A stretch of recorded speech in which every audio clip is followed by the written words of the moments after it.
అందరికీ నమస్కారం అండి. నేను మీ ప్రభ. ఈరోజు మనము ఈ వీడియోలో అమృతధార కనకధార గురించి తెలుసుకుందాము. ఈ వీడియోలో నేను కనకధార ఎలా చదవాలి, ఎలా ఆవిర్భవించింది, కనకధార వల్ల ఎలాంటి లాభాలు మనకు చేకూరుతాయి, అమ్మ దయ ఎలా లభిస్తుంది అనే విషయాలని మీతో పంచుకోవాలనుకుంటున్నాను. ఈ కనకధార గురించి ఇంకా ముందు వీడియోల్లో మీకు తెలిపే ప్రయత్నం చేస్తానండి. ముందుగా అమృతధార కనకధార గురించి తెలుసుకుందాం. వేదనాదాల్ని వెక్కిరించే తాంత్రిక మార్గాలు విపరీతంగా పెరిగి చార్వాకాది నాస్తిక దర్శనాలు వెర్రితలలు వేస్తున్న విపత్కర పరిస్థితుల్లో మన అదృష్టంగా శంకరులు ఆవిర్భవించారట. ఆదిశంకర భగవత్పాదుల వారికి అన్నీ తెలుసు, అన్నీ పొందగలరు, జ్ఞాన తపస్పరులు. ఆయనది లోక కళ్యాణ విశిష్టత. శంకరులు మన కోసం చేసిన తపస్సు వల్లే ఈ కనకధారా స్తోత్ర సౌభాగ్యం లభించింది.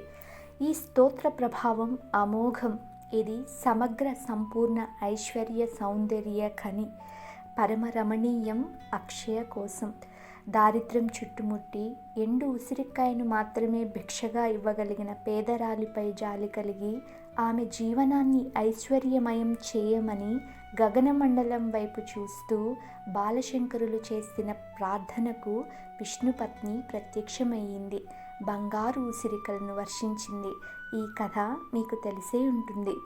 పరమవరేణ్యురాలైన శ్రీ మహాలక్ష్మి అనుగ్రహంతో సమస్త ప్రపంచాన్ని సమృద్ధం చేయడానికి ఆదిశంకరులు పవిత్రంగా అందించిన అక్షయ ధైర్యం ఈ కనకధార. శ్రీ మహాలక్ష్మిని చూస్తూనే దారిద్ర్య బాధలు పారిపోతాయి. అమ్మ ఎల్లవేళలా వ్యాపించి ఉంది. నారాయణి లేని చోటు లేదు, ఐశ్వర్యాంబిక చేరలేని చోటు లేదు. సాధకులకు అమ్మ మాటిమాటికి ప్రత్యక్షమవుతుంది. అమ్మ పునరావృత్తిలో కూడా ఒక విచిత్ర ఆకర్షణ ఉంటుంది. పవిత్ర సంకల్పం, సంకల్ప దృఢత్వం, ఆచరణ, పవిత్రత, నిస్వార్థ భక్తి, వాక్శుద్ధత మొదలైన సాధనలే ఈ ఆకర్షణను సాక్షాత్కరింపచేస్తాయి. అది అఖిల లోకాశ్చర్యకర సౌందర్యం. మనోవికారాల మీద, అరిష్ట శక్తుల మీద, దారిద్ర్య బాధల మీద విజయమే ఈ అమృతధార. స్వార్థ చింతన లేకుండా ఈ కమనీయతను రమణీయంగా పఠించండి. ఐశ్వర్యం అదే వర్షిస్తుంది. ఇది వాస్తవం.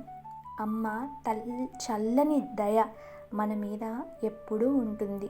నిస్వార్థంగా ఉందాము. అమ్మవారి సంకల్పానికి, అమ్మవారి ప్రేమకి పాత్రులవుదాము. ఈ కనకధార చదవడం వల్ల నా జీవితంలో ఎటువంటి మార్పులు చోటు చేసుకున్నాయి అనేది ముందు వీడియోల్లో మీకు వివరించడానికి ప్రయత్నం చేస్తాను.